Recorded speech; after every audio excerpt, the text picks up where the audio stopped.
Well, good morning, everyone.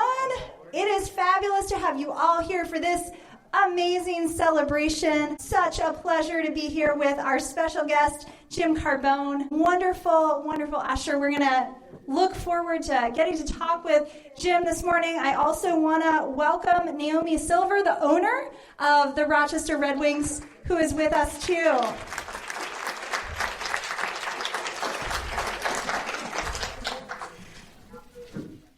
So, Jim, you and I have met each other several times at Red Wings games, and whenever I attend, you make me feel so welcome. And so I'm wondering if we could get started by asking, just when you greet people, what are you thinking as you welcome them and show them to their seats? Thank you. Thank you for having me, first of all. Stadiums can be a stark and somewhat impersonal place. And there are different kinds of fans that come, regular fans and others that come maybe once a year. What I want is for every attendee to get away from their life and have 3 hours where they can just really enjoy themselves in a calm, relaxing environment. And, you know, baseball is different than almost any other sport that you can watch. It kind of draws you in. You walk through the gates and you enter the stadium. And there's this beautiful manicured park, and you get a chance to sit, and you're going to be entertained. You're going to be entertained by the team, between innings, by promotions and other things. And there's a lot of dead time between pitches and between innings. So you get an opportunity to talk to your family, maybe meet some friends around. So to me, that's the most important thing. I want people to feel that calmness, stress-free environment for 3 or 4 hours while they're there, and be with their family. That's the best part. Well, speaking of family, I want to do a welcome to some of your family. Thank you. Who is here with us today. Jim's partner, Margaret, Jim's brother and sister-in-law, who are with us. We're delighted you brought some family along today. I do. Surprised for some of them. I didn't know my brother was coming. I'm very appreciative of him for keeping the secret.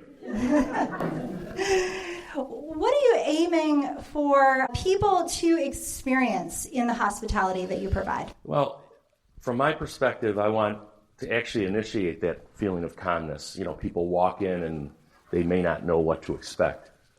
My partner and Ed and I, Ed Diamond, we're partners. Right when you walk in, we're right at home plate. We want to let people know they're safe, that we're watching out for them. Their kids are safe. And at our stadium, if we find a lost kid, the gates are shut. Nobody moves until we have an answer. So we want people to know that this is a place of comfort and joy and that they can totally relax. We want to be their advocate when they're there. And, you know, a lot of them just have general questions. Where are the restrooms? Where do I go if my son has to be on the field? What if I have to sing the national anthem? Where's the fried dough? we get all those. Where's the sweets? So it's really important for us to be that first level for people that know there's somebody that they can talk to and that we're watching out for them wherever they are, and watching out for the children. So, Jim, why do you think it's important to engage with people like you do? Well, I really want them to feel like family. And by the way, it's going to be a very selfish statement to make, but I love engaging with them as much as probably I hope they enjoy the interaction with me as well. We have people from basically all over the world, all over Rochester, different states, people from Canada. I've met people from Poland, Ukraine, and you get a chance to hear their stories, why they're there, how much they love baseball, and that they're going to visit Rochester and what's it like. And the family atmosphere really welcomes them in to the stadium. It's unusual. Been to a lot of stadiums. And it's a very unusual place that it's so welcoming and so calming that the Canadians and the other people just talk about what a great experience they had when they're there. And that's what we want from everyone. And I've even had a gentleman from Denmark who was leaving on a plane afterwards, and I made sure I got him a ball. And we just do those little things to try to make sure that they're comfortable in our place, and they're part of the family. Well, and I think that for many of us who have been to a Red Wings game, that's one of the things that really stands out, is that sense of engaging the community, whether it's Little League or schools or, scouting groups. You really make a point as an organization to engage the community. And we have all kinds of, we have Hard of Hearing night, we have Irish night, we have Indian night. We have these various nights that sometimes just draw people that have not been there very often. And those are the people we really want to say, you can feel part of you can feel engaged and part of the whole community here. Absolutely. Well, I think we can say we have experienced that at the Red Wings games. So I'm curious, Jim, what people in your own life, what experiences have shaped your approach to hospitality? Well, I've had a couple of things that have happened to me that I've kind of learned from. And I think when I was 13, I got a dishwasher job. And by the time I was a little bit older, I was a waiter at a party house. It's a kind of an interesting place to be at that age, because on a Saturday, I'm discussing the flower arrangements at a wedding. The next Friday, I'm describing the single malt whiskeys to the bachelor party people. So I learned that there's just a whole bunch of different perspectives, different people that need a personal touch. And that was early. I think another example was, and I know I talked to somebody here earlier about it, they wanted me to include this. When I was in grad school, we opened a little bar on campus. And the unique part of this bar, it was about 10 steps from a really exclusive theater. So, I took my second semester tuition money, and we bought a bar in Pac-Man, if anybody can remember Pac-Man and those kinds of things, and pool tables, and we set this all up. And we had 3 different clienteles. We had the students, budget conscious. Townspeople found out about our little bar, and they showed up with their dogs. And then the theater goers would come over, pearls and all, and they'd come into our establishment. So on the one side, I had a gentleman rolling a cigarette with his dog by his feet. And on the other side of the bar, I had a woman that said, I want my Chardonnay now because I only have a 15-minute break between. So we had to cater to different clientele. It was a real learning experience. And one of the cool things about that, too, was so much depended on its success.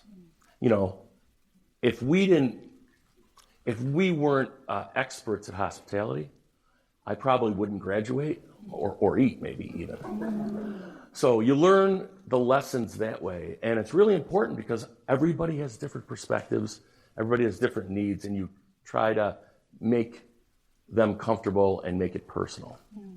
And I think, lastly, and probably the most important, and maybe some people may not think of this as a hospitality item, but I was sent to Texas, and I was a salesperson.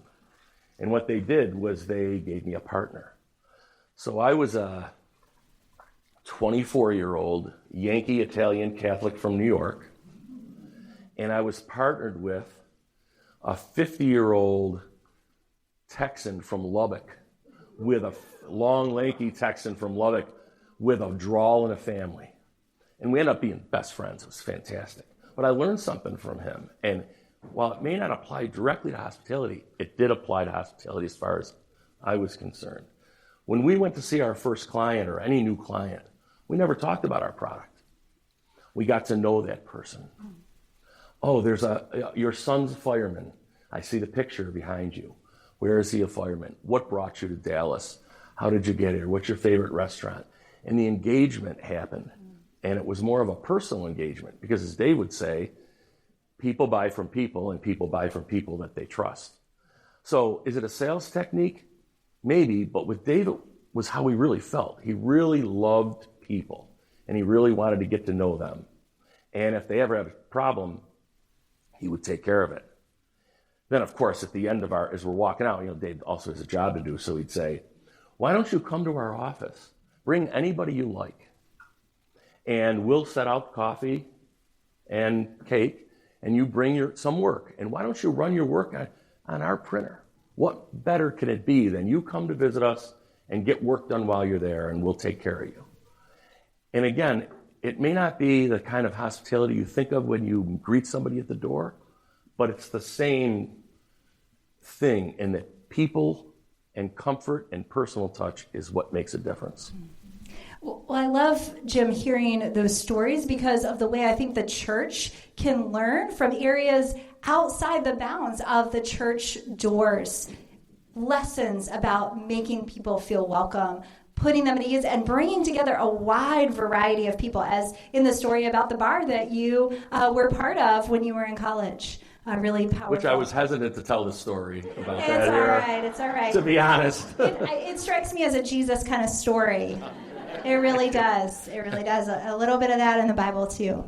I met Pastor Laura, and I said, oh, thank God. And then I thought, thank gosh, I mean. And she said, it's okay to thank God, she told me. So I think it goes to what she just said. So, well, Jim, what would you say are the keys to hospitality that people may not think of that make a difference? Well, I think I just want to kind of preface it with there's three types of people that come to the games. There are the longtime season ticket holders. They come to 70 games a year, 5 hours for each game. And I get to know them in a totally different way. We're almost friends.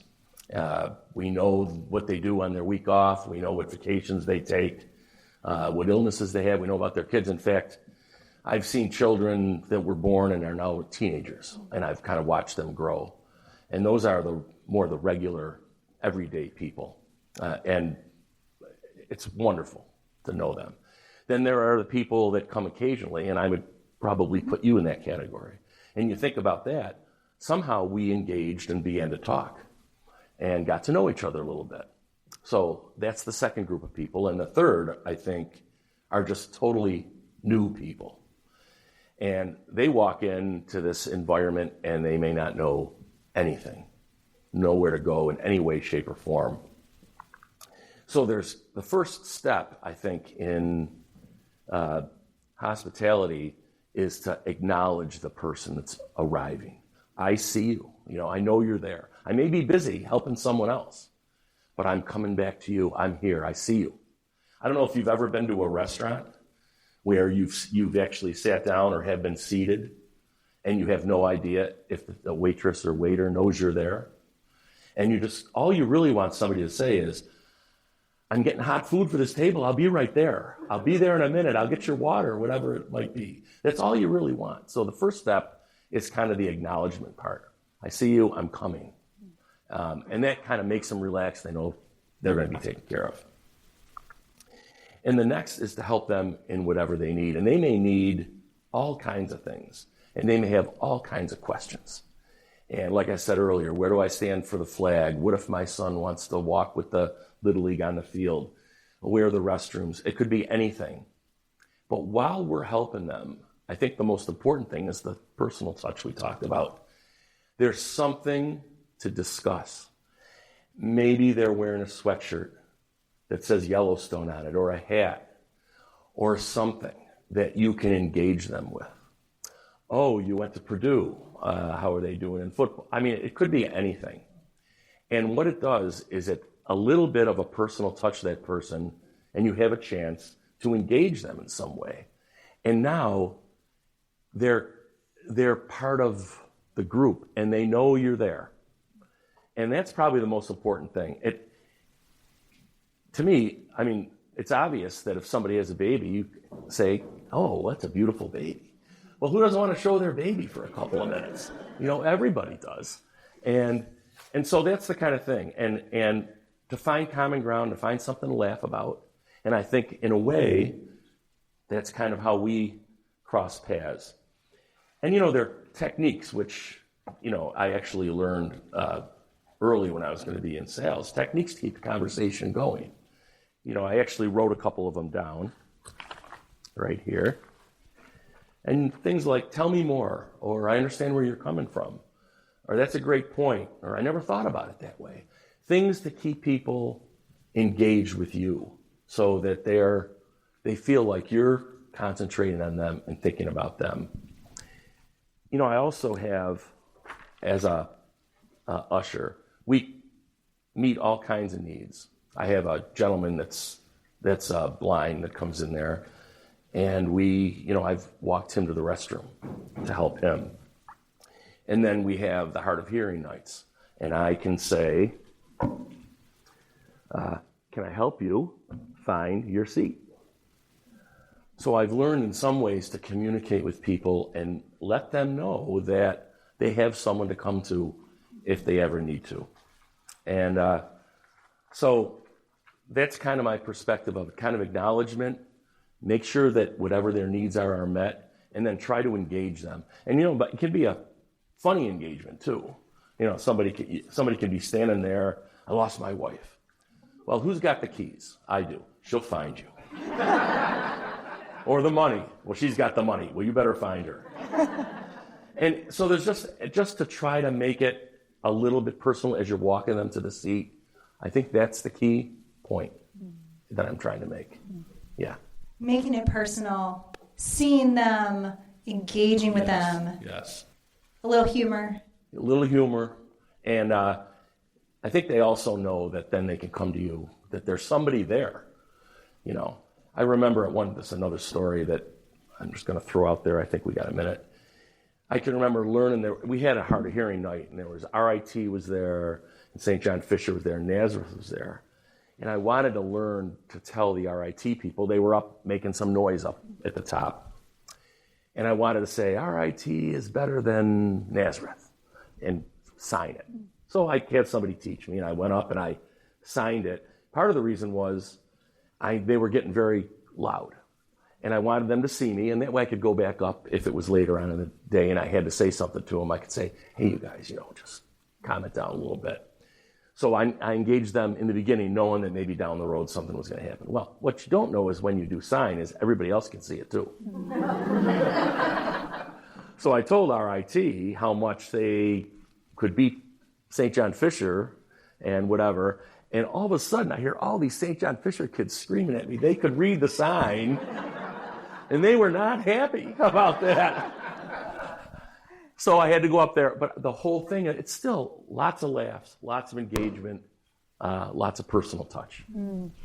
And really making that extra effort to engage with people when you maybe have a sense, I'm going to need to follow up later. Yes. You're creating a positive foundation. Exactly right. It's so much easier to tell somebody that you can't sit in a section because it's a non-peanut section, or you can't say those words or anything like that, when you've already had an interaction with them and they realize you're not like a jerk. You're just a person doing your job, but they've already had some positive experience with you to start with. So you try to do that listen, we can see the trouble spots, and there's not many. It's a very family-oriented place. It's a beautiful place.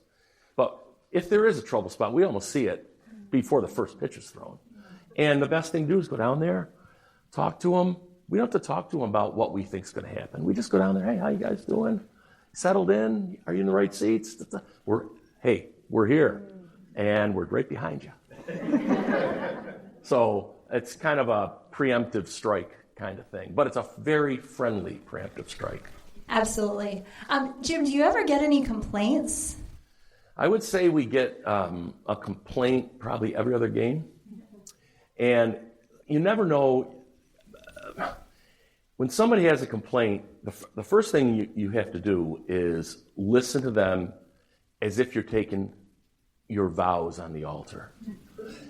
You are just tuned in to what they're saying. You can't be distracted because you don't know what that complaint's going to be and how serious it is. And then you have to determine, you kind of have to judge, what do I do next? Is it something I can handle? Is it something they want management? Do we need to call security? Are they trying to get comp for new tickets? I don't know what it is, so I got to listen. That's first and foremost, 100% dedication to listening. So one of my examples, my perfect example, is there were about 25 kids up in the stadium, and they were hanging over railings. 12 of them or so were hanging over a railing, and there was a 25-foot drop to concrete, and they could step on the railing and lean over and whatnot. And there was another bunch of them hanging on the railings in the aisle. So I went up and I gently said, hey, you guys got to either go to your seat or, there's grassy areas, or you could go up to the top where you're not going to bother anybody and, enjoy yourselves. And it took about a minute till the parents headed down. I could see them coming. And what they really said was, don't talk to my kids, talk to me. And oh, by the way, this is a baseball park. You're supposed to be able to have fun. Kids are supposed to enjoy themselves here. How come you're ruining their time? How come you're not letting them do what they're supposed to do and enjoy the baseball game? I just want to say in my mind, which I did not say, is there'd be a whole different kind of complaint if one of those kids fall off that railing. A whole different kind of complaint. So I explained to them that part of my job was to make sure no one got hurt, and that the season ticket holder, that any ticket holders can see the game, because they were being blocked by these kids. And I said, and that's really important. People buy a ticket, they should be able to see the game. So I kind of diffused that, and I also pointed at where the railing was and where the concrete was, and I think the parents recognized the danger and that I actually did the right thing. And I also said, next time anything happens, which I hope it won't, because there's grassy knolls for kids to play on, and there's plenty of places for kids to have joy. I will, if it ever happens again, I'll make sure I come to you guys, and I promise that, but we just don't want anybody to get hurt, and we want everybody to be able to see the game. So you get a complaint like that you can handle yourself. Then you get other complaints where you actually have to call management or security to handle those. Generally, most of the complaints are, I can't see over somebody who's too tall sitting in front of me. My kid can't see somebody. They're yelling at the players. Well, are they swearing? Because if they do this, we handle it one way. If they do that, we handle it a different way. So we move people. Handicapped people come in without handicap seats. We address that. And I had a group come in with a gentleman for his 30th birthday in a wheelchair. 8 people, and they were not from around here, Batavia or something, and they didn't have seats together. So we solved that problem. We got them together so they could sit with their handicapped person, their wheelchair person. And they wrote a letter to management thanking me, and they come back every year on his birthday, and they come right to me and they say hello every single time. And in a way, it started out as a complaint. We thought we could sit together. We thought we could be together. And it ended up being a very positive experience for them. Is that probably long-winded answer on? No, that's a great answer, because I think it's so important. I hear you saying you stay calm. You're not defensive. You're solving a problem. You're respecting people, and you're also keeping people safe and making sure everybody can see and all of those things. Right. It is true. I mean, I think that's really the answer. It is calmness and listen. You listen, you help. That's what really comes down to. Yeah. Well, Jim, is there any reason that your philosophy around hospitality, your keys to hospitality, might not translate to a church, or anything you would advise us as we try to continue to grow as hospitable people? Well, I think I've only been here a couple times. To me, a church has a lot of regular people that know each other already. And that's easy, right? It's easy to engage with people that you're friends with, that you see every week, or lots of times more than every week. And the only advice you can give to that is listen more, be more engaging, be more involved with the people that you love that are in the church with you. But I'm sure you have people coming here for your service or considering joining your congregation that aren't regulars. And I think at that point, you leave your comfort zone of hanging around the people you know most. And it's the same thing. You acknowledge these people. You engage these people. You welcome these people. You make it personal so that their experience and it's your service, I'm sure, is very beautiful, but people love people. People want to be with people they like, trust, and enjoy. So to engage them and bring them into the fold, I think plays as much of a part, and having strangers become part of your congregation. That's just my thought on that, because I know that in a lot of places, people come in and the groups stay together and don't really bring them into the fold. I could see that working in that case. Well, Jim, as we've been talking here, I am thinking about how one of the reasons you stand out to me and the welcome that I experience stands out to me is because I am not a knowledgeable baseball person. So I accidentally once asked my husband what time pitch-off was. And yet, when I come to a game, I feel like I belong.